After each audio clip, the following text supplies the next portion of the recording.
You know, there comes a time in a person's life when they can no longer play by the rules, a time when your conscience has to guide you. There comes a time when you simply have to speak no matter the consequences, simply because it's the right thing to do, and today is one of those times for me.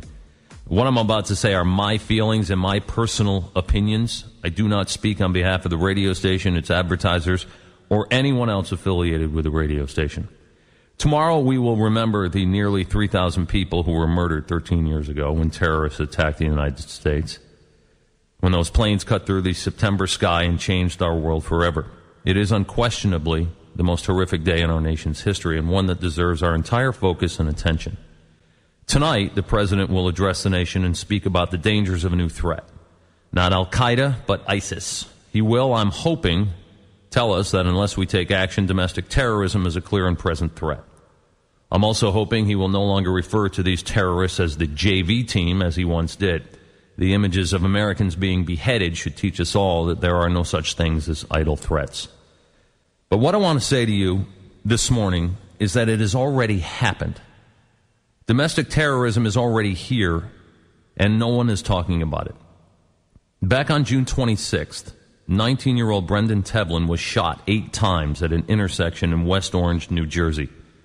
The murderer then pushed Brendan over and drove the family Jeep to a nearby apartment complex. I did an on-air dedication to Brendan on the morning that his family buried him.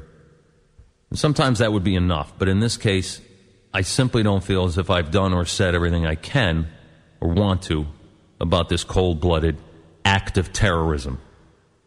The person, and I hate to even use that word to describe this individual arrested for the crime, is a self-described terrorist. He had already murdered 3 people this past summer and then came home to New Jersey where he reportedly had roots. The police did their job. They worked the case, and then they arrested convicted sex offender Ali Muhammad Brown, who told them he wanted to, quote, get revenge for Muslims killed overseas, end quote. Ali Muhammad Brown went on to say that the murder of 19-year-old Brendan Tevlin, who had his entire life in front of him, in his own words, was a just kill because he was alone, an adult male, without any women, children, or elderly people in the car.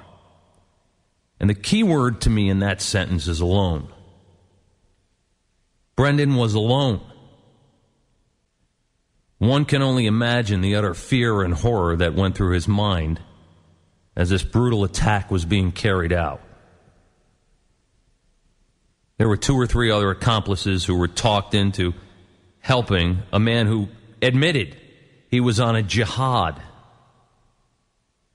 Imagine for a minute that this was your child, your son or daughter, innocent of everything and anything. How would you feel when you turn on the television or listen to the radio or read the newspaper and see rioting in the streets over other shootings? If there was ever a reason to riot in the streets in the name of humanity, it would be for this case. But has that happened? No. And I'm not suggesting that it should. What did the friends and family of Brendan Tevlin do? They had a candlelight vigil. What I'm suggesting should happen is that this should be talked about and written about, and the American people should know. Why is Eric Holder not visiting the Tevlin family? Why is the president not going to mention Brendan Tevlin tonight? He was a young boy who was killed for being an American. He was a young boy who was killed for being an American. The fact that the papers quoted an Essex County prosecutor saying Brendan was targeted was an unbelievable, horrible misuse of words. That would lead anyone to believe who was hearing this story for the first time that he was somehow involved in what happened to him. When you hear that, you think, oh, this must be a drug-related incident. That was not the case. Authorities gave the public a false sense of security at the expense of Brendan Tevlin's reputation by saying he was targeted, and that could have led to other tragic consequences. No doubt it also caused the public to let their guard down during the search. Maybe it was more important that authorities let people know that there was a terrorist on the loose. Did they do that? No. They did not. Brendan Tevlin was a total and complete innocent. Innocent. Now, perhaps that word was used because police and authorities didn't know what was happening at that point. But did they retract the statement? Said they have. I haven't heard it. The bottom line is this: domestic terrorism is already here. And we need to talk about it. Bill Bennett wrote a book several years ago called The Death of Outrage. And maybe the world's problems and the 24-hour news cycle has made us a little weary, a little bit numb. But when we take ourselves back to how we felt 13 years ago when we band together as Americans, maybe we should reignite that feeling. Our way of life and our freedom is unique in this world, and it is precious. Brendan Tevlin held the promise of our future in his hands and in his heart. He was the kind of person who made the world a better place every day. The loss of a young man, a son, a grandson, a brother, a friend to so many is always heartbreaking, regardless of the circumstances. But this wasn't a robbery or a car accident or a workplace incident or an illness. It was, in fact, an act of jihad perpetrated by a fellow American who sympathized more with those who want to annihilate us than with his own country and its people. So maybe, just maybe, the bashing and the divisiveness, the tearing down of one another and the infighting has run its course, and we need to remind ourselves that we're the luckiest people on the planet, the most blessed, the most fortunate. And we are envied and hated for it around the world. I say it's time to start paying attention to the stuff that matters, and remember, a house divided cannot stand. And domestic terrorism, no matter what the president says, is already here. You should call Channel 7, you should call Channel 4, you should call Channel 2, you should call Channel 12, you should call the newspapers, and you should ask, why is this story not being covered?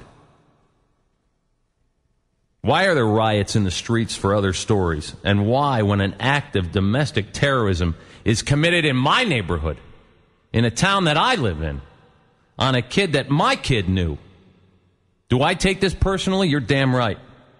Because nothing's being done. No one is talking about it. Do you think the president will mention it tonight? I don't. We'll see.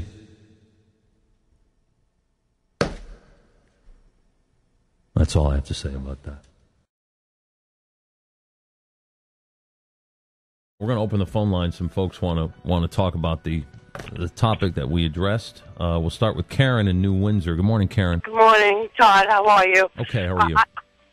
I still can't even speak. You said everything so correct. I just can't even speak. You brought me to tears, and I'm so glad that you had the kinones to speak about it and bring it to everybody's attention. I think everybody's asleep. Yeah. And I just want to thank you.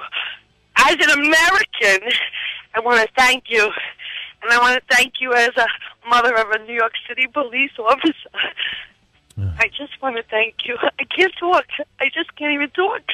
Thank you for calling. You are absolutely correct. It's here. I mean, it's already here, you know, and really the only person that I asked permission to do this was Brendan's mom, who I talked to on the phone last night.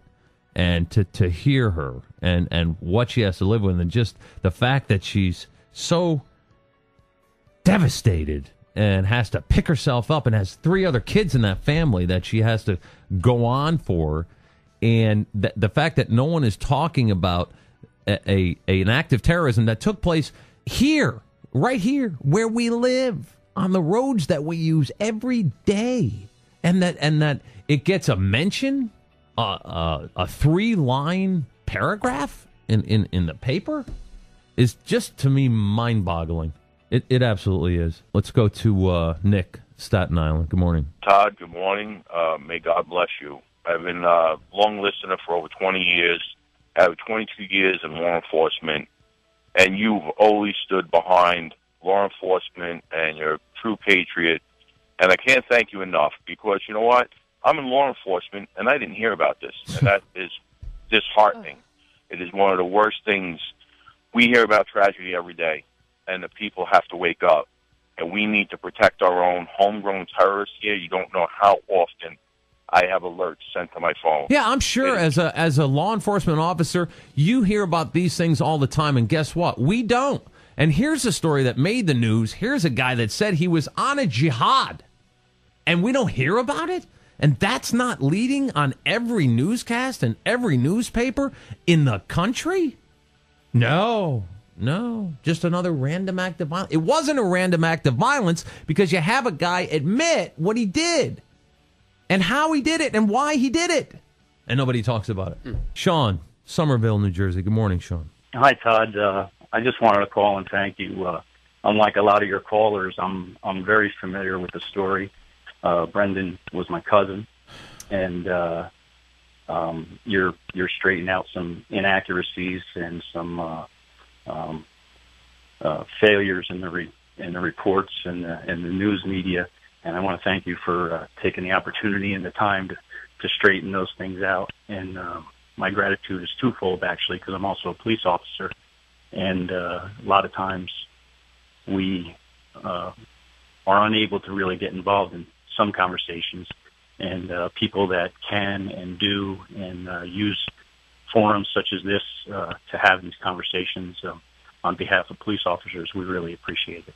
Again, Sean, I'm so sorry for your loss and the fact that Brendan's name, I think, should be part of this conversation, part of the global conversation, because it's happened, you know, and I won't probably be watching President Obama tonight because I have to sleep and get up and do a radio show, but I'm going to tape it and I'm going to listen, and I'm not going to be surprised if he doesn't mention him because I bet the president doesn't even know. No. Really, the attorney general goes to different places and meets with different groups about what you can... Listen, I don't want to mix the two. You know, there are two sides to every story, but not this one. Not this one. There are no two sides to this story. You can take almost any story and say, yeah, but maybe this person... Not to this story. Mm-hmm. There's only one side. Here's a young man who was killed because he was an American. That's the only side. Michelle, East Hanover, good morning. Good morning, Todd. God bless you for everything you said on the radio. My son goes to the same high school as Brendan.